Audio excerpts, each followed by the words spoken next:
How are you? How you doing? Good, good. Your last fight, obviously unfortunate ending, no contest, IPO. How did you feel about kind of that outcome, and were you kind of chomping at the bit to get back in there? I mean, you say it was unfortunate, but the only person that gained from it was my opponent. I was won the first round, cruising the second round. I mean, the referee said accidental white poke once, twice, maybe like one shot at one pass there. Second one, should like take a point. Third one, before then have a serious one, whether it's a disqualification or another point. 6 times it poked me, and 3 times action had to get stopped for it. But all in all, when you watch the fight back, it was 6 times. The only person that gained from it was Fisher, because he was losing the fight.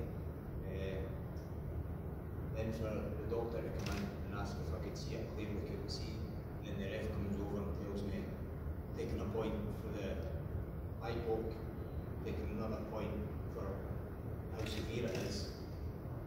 Basically trying to entice me to fight, but I'm a round up at that point, 1 in the second. The guy's got 2 points taken off. It's like the referee's trying to entice me to fight, and it doesn't change the fact that I can't see out line.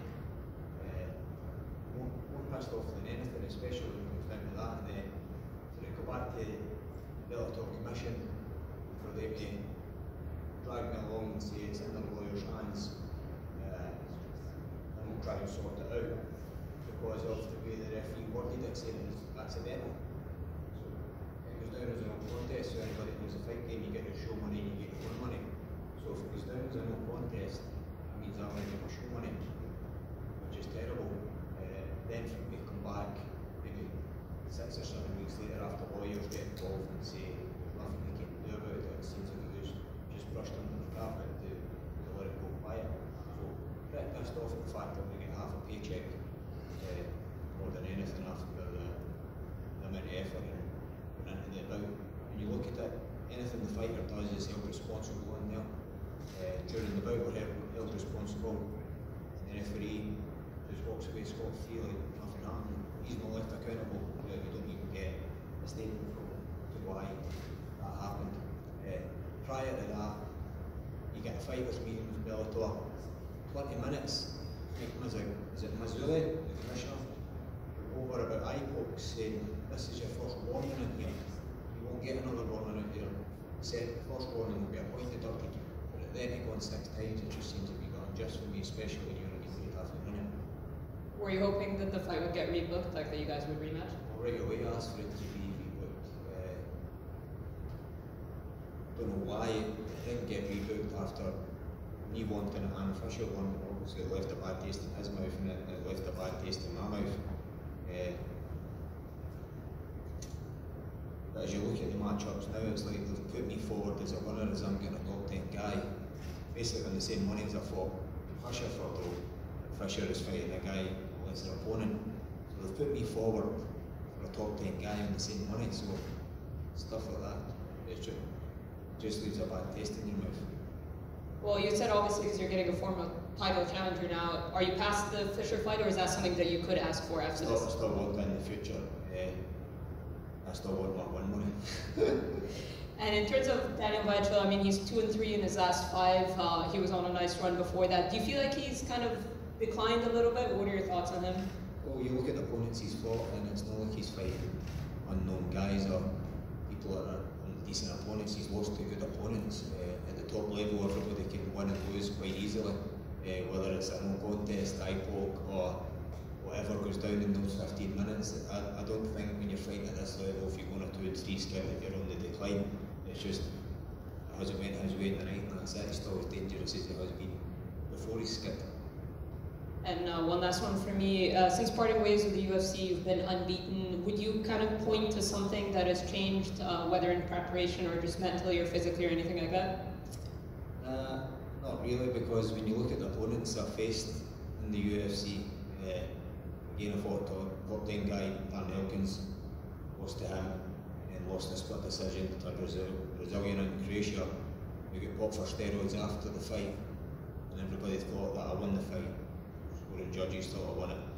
For one of the judges in Croatia to give a 30-27 to him, scoring was way off, so not like I've been on a run, I was always winning, it's just opponents I faced, and I was unfortunately to come off the end of a bad decision, was a split decision.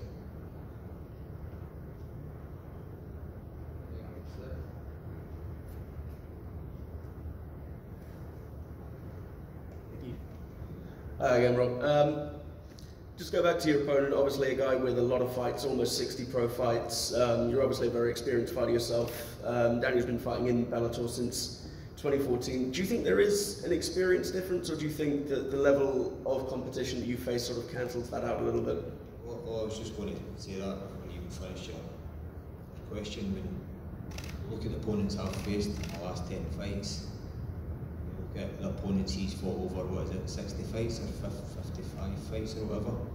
I don't think you get much more experience than fighting at the top level guys. Obviously it's more familiar now, we said 55 fights I think is a difference from my 20 or 21. But as far as experience goes, I don't think there's much more that I can see, especially from an older veteran like himself. It's not like he's an up-and-coming flashy youngster, he's still fighting the same way. I don't think experience comes down to it, so it's going to be better than me. Also, and I spoke to Fisher the other day, who seemed a lot less keen for that rematch than you do today. If you did win this, obviously there is probably, if you win this, you're going to be obviously up in the rankings a bit more. Would it still be appealing to get that win back? Because obviously you were winning the fight quite decisively. Is that enough for you to maybe say, you know, in my head I won the fight, would you really want to get that win back? No, I won the win back, I won the fight back. It's been down as a no contest, only won my record. He's probably not so keen because he was losing the fight, like you said. But as a fighter, they don't listen to the fuck you say. They've got a plan, and if they're going through it, you're fighting who they tell you. And I've never turned down a fight in my life, so if they come back after this fight and say, you're not fighting Andrew Fisher, you're fighting this guy, you're just going to roll with it. If it was up to me, I'd love to win that back, that one back. Next fight, win, lose or draw. Unfortunately, the way the media works with fights, it's only prior to your fight and after the fight, if you win, that you've got a voice.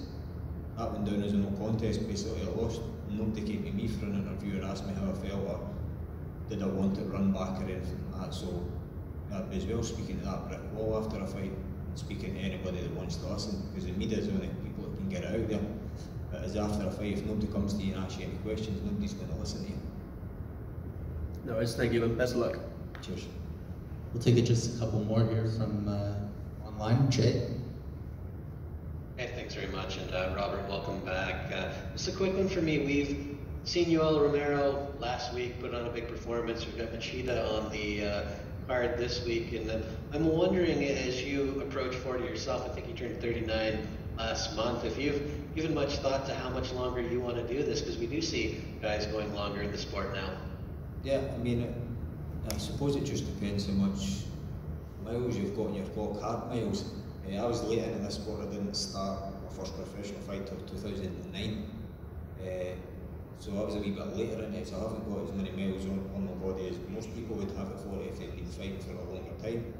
And you always say one more, next one, I'll think about it. And unless I go in there and get my head kicked in, there's nothing going to make me not want to do it again. Until I feel that I can't compete in there, or even in the training room with these younger guys, then there's nothing to discourage me. I've been fortunate enough throughout my 20 fights or 21 fights, I've handed out more beatings than I've took.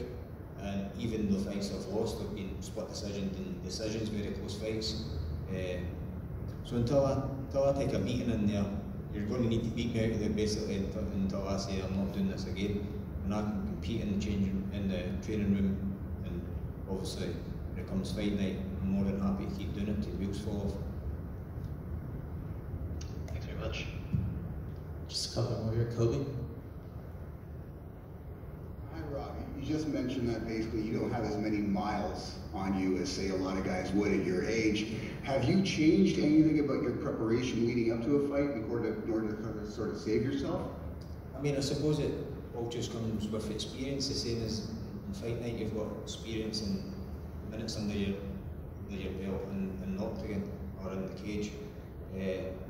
So approaching training, my attitude's different towards it. I know when to take a break, I know when to rest, I know when my body feels like it's been run over by a truck, to pull back and maybe have a half day or a rest day.